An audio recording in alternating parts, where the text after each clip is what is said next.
ধানমন্ডি ৩২ নম্বরের বঙ্গবন্ধু শেখ মুজিবুর রহমানের বাড়িতে জড়ো হয়ে ভাঙচুর শুরু করেছে বিক্ষুব্ধ জনতা। আজ বুধবার সন্ধ্যা 7:30টার দিকে তারা ধানমন্ডি ৩২ নম্বরে জড়ো হন।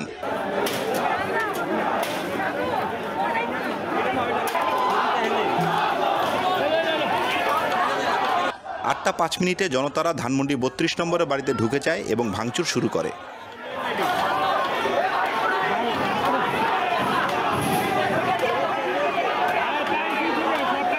ঢাকা মহানগর পুলিশের অতিরিক্ত কমিশনার এস.এন. নজরুল ইসলাম জানান, এই ধরনের কর্মসূচির সম্পর্কে তারা অবগত ছিলেন না। ভাঙচুরের সময় পুলিশকে ঘটনাস্থলের কাছেই অবস্থান করতে দেখা গেছে।